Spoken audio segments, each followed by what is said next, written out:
Group one கேடருக்குள்ள ஒரு job கிட்டத்தட்ட ஒரு கலெக்டருக்கு ஈக்குவலான ஒரு பவர்ஃபுல்லான ஒரு ஜாப்னு வச்சுக்கோங்க. இதில் போனீங்க அப்படின்னா உங்களுக்கு ஒரு கார் கொடுத்துருவாங்க, ஒரு கெத்தான ஜாப்பு. என்ன மாதிரி ப்ரொமோஷன் கிடைக்கும், எந்த இதில் ஐஏஎஸ் வரைக்கும் கிடைக்கும், எதுக்கு கார் கொடுப்பாங்க, எந்த இதுக்கு ஜீப்பு கொடுப்பாங்க, நீங்கள் அடுத்து படிக்கணும்னா எந்த மாதிரி டிபார்ட்மெண்ட் எடுக்கணும்.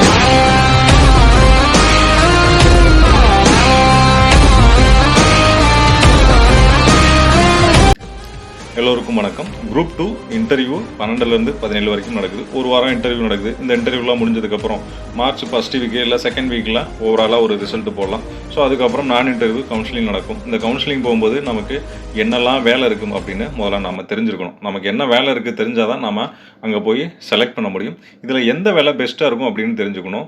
ஒரு வேலை எடுக்கிறோம் அப்படின்னா அதில் என்ன மாதிரி ப்ரொமோஷன் இருக்கும், எவ்வளோ சம்பளம் கிடைக்கும், அந்த ஒர்க்கு எப்படி இருக்கும், அந்த ஒர்க்கோட நேச்சர் எப்படி இருக்கும், ப்ரெஷராக இருக்குமா இல்லை ஃப்ரீயாக இருக்குமா, நீங்கள் அடுத்து படிக்கணும்னா எந்த மாதிரி டிபார்ட்மெண்ட் எடுக்கணும். ஸோ அப்படின்றத தெரிஞ்சு போய் அந்த வேலை எடுத்திங்கன்னா உங்களுக்கு ரொம்ப யூஸ்ஃபுல்லாக இருக்கும். நிறைய பேர் என்னன்னே தெரியாமல் போய் வேலையை எடுத்துகிட்டு கடைசியில் கஷ்டமாக இருக்குது சார், இந்த வேலையை நான் விட்டுடலாமா அப்படின்ற நிறைய பேர் கேட்குறீங்க. ஸோ ஒரு வேலை வாங்குறதுக்கு எவ்வளோ கஷ்டப்பட்டு படிக்கிறோம் அப்படின்றத முதல்ல மனசில் வச்சுக்கோங்க. அதை மனசில் வச்சுட்டு நீங்கள் ஒரு வேலை செலக்ட் பண்ணும்போது கரெக்டாக செலக்ட் பண்ணிடுங்க. ஸோ நான் இன்டர்வியூ பொறுத்த வரைக்கும் நிறையா போஸ்டிங் கொடுத்துருக்காங்க. இந்த போஸ்டிங்கில் நம்ம ஒரு 10 மட்டும்தான் செலக்டடாக பார்க்க போகிறோம். பேலன்ஸ் சொன்னதை அடுத்த வீடியோவில் பார்ப்போம். இந்த 10ம் முக்கியமானது. ஸோ அதை மட்டும்தான் பார்க்க போகிறோம். என்ன மாதிரி ப்ரொமோஷன் கிடைக்கும், எந்த இதில் ஐஏஎஸ் வரைக்கும் கிடைக்கும், எதுக்கு கார் கொடுப்பாங்க, எந்த இதுக்கு ஜீப்பு கொடுப்பாங்க அப்படின்ற டீட்டெயில்ஸ் பார்க்க போகிறோம்.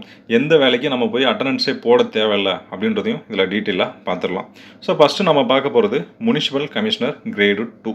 ஸோ நீங்கள் ஒரு முனிசிபல் கமிஷனர் எடுக்கிறீங்க அப்படின்னா நீங்கள் ஃபஸ்ட்டு ஜாயின் பண்ணும்போது ஒரு கிரேடு 2 ஆஃபீஸராக ஜாயின் பண்ணுவீங்க. அதுக்கப்புறம் உங்களோட ப்ரொமோஷன் லெவல் எப்படி இருக்குன்னா கிரேடு 1 இருக்கும். இந்த கிரேடு 1 ஆகிறதுக்கு ஒரு 8லேருந்து 10 வருஷம் ஆகும். கிரேடு 1லேருந்து நீங்கள் ஒரு ஐஏஎஸ் கன்ஃபர்ட் ஐஏஎஸ் ஆகும் அப்படின்னா ஒரு 25 வருஷம் ஆகும் மினிமம். ஸோ எல்லா டிபார்ட்மெண்ட்லேயும் ப்ரொமோஷன் அப்படின்றது ரொம்ப லேட்டாக தான் வரும். நார்மலாகவே இப்போ நீங்கள் போலீஸ் டிபார்ட்மெண்ட் எடுத்துட்டிங்கன்னா 2007 அதுக்கப்புறம் 12 ஜாயின் பண்ண நிறையா எஸ்ஐஸ்க்கு இன்னும் அந்த இன்ஸ்பெக்டர் ப்ரொமோஷன் வரலன்னு நிறையா பேர் சொல்லிகிட்டு இருக்காங்க. ஸோ அது மாதிரி தான் ப்ரொமோஷன் வர்றது கொஞ்சம் டிலே ஆகும். ஆனால் கண்டிப்பாக ப்ரொமோஷன் வரும். ஒரு 10 வருஷம் தான் உங்களுக்கு ப்ரொமோஷன் பீரியட் அப்படின்னா அந்த 10 வருஷத்தில் உங்களுக்கு சேலரி இன்க்ரிமெண்ட் ஆயிரும். பட் அந்த ப்ரொமோஷன் அப்படின்றது கொஞ்சம் டிலே ஆகும். ஏன்னா அந்த வேக்கண்ட் வந்தால் தான் அந்த ப்ரொமோஷன் உங்களுக்கு போட முடியும். அதனால் கொஞ்சம் கொஞ்சமாக அது டிலே ஆகிட்டே இருக்கும். ஸோ இதை முனிசிபல் கமிஷனை பொறுத்தவரை உங்களுக்கு சேலரி ஒரு 55,000, அதாவது 50லேருந்து ஒரு 55,000 வரைக்கும் உங்களுக்கு சம்பளம் கிடைக்கலாம். மொத்த வேக்கண்ட் எவ்வளோ இருக்குன்னா 30 தான் இருக்குது. மேக்ஸிமம் இது இன்டர்வியூ போஸ்ட்டு போகிறவங்க அதுலேருந்து ட்ராப் அவுட் ஆகிறவங்க இந்த 30 தான் ஃபில் பண்ணிடுவாங்க. ஸோ இது நீங்கள் செகண்ட் கவுன்சிலிங் போகிறீங்க அப்படின்னா இந்த முனிசிபல் கமிஷன் கிடைக்கிறது ரொம்ப ரேர் தான். இதில் போனீங்க அப்படின்னா உங்களுக்கு ஒரு கார் கொடுத்துருவாங்க, ஒரு கெத்தான ஜாப்பு இந்த municipal commissioner. Next senior inspector of cooperative societies. இது ஒரு முக்கியமான வேலை தான். இதுவும் ஒரு ஜாலியான வேலை தான் இருக்கும். கோஆப்ரேட்டிவ்ன்றது ஒரு பெரிய நெட்வொர்க்கு. ஆவின், ரேஷன் ஷாப்பு, இது எல்லாமே இந்த கோஆப்ரேட்டிவ், அதாவது கூட்டுறவுத்துறையில் தான் இது எல்லாமே வரும். ஸோ இதோட சேலரி பார்த்தீங்க அப்படின்னா 54,000, ஒரு 50லேருந்து 54,000 வரைக்கும் கையில் கிடைக்கும். ப்ரொமோஷன் அப்படின்னு பார்த்தீங்கன்னா நீங்கள் ஒரு சீனியர் இன்ஸ்பெக்டராக ஜாயின் பண்ணுவீங்க. அதுக்கப்புறம் சிஎஸ்ஆர், அதுக்கப்புறம் டெப்புட்டி ரெஜிஸ்டராக நீங்கள் ப்ரொமோஷன் ஆவீங்க. ஸோ அதிகபட்சம் ப்ரொமோஷன் அவ்வளோதான் இருக்கும். எந்த போஸ்டிங் எடுத்தினாலும் உங்களுக்கு ஒரு ப்ரொமோஷன் வந்துட்டு 20லேருந்து 25 வருஷம் மினிமம் ஆயிரும். வேக்கன்சியை பொறுத்த வரைக்கும் 294 இதில் அவைலபிளாக இருக்குது. Next assistant inspector local fund audit. இது ஒரு முக்கியமான வேலை தான். இதுக்கும் அதே சேலரி தான். சேலரியை பொறுத்த வரைக்கும் ஒரு 50லேருந்து 54,000 உங்களுக்கு கிடைக்கலாம்.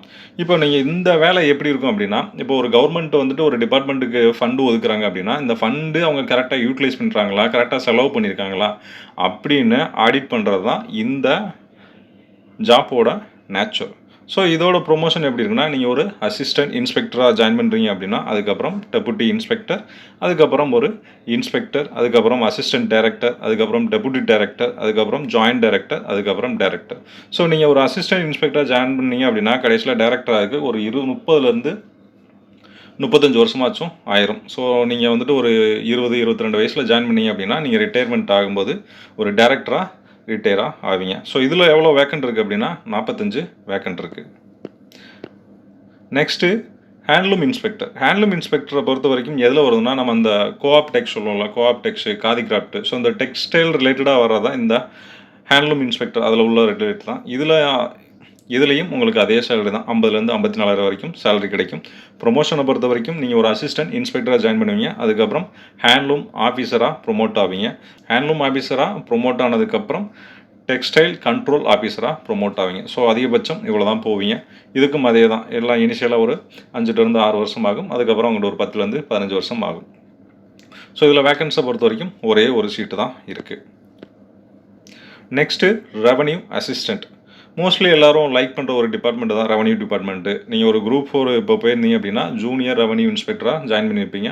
இப்போ நீங்கள் டேரெக்டாக நான் இன்டர்வியூ போஸ்ட் போகிறதுனால நீங்கள் சீனியர் ரெவன்யூ இன்ஸ்பெக்டராக ஜாயின் பண்ணுவீங்க.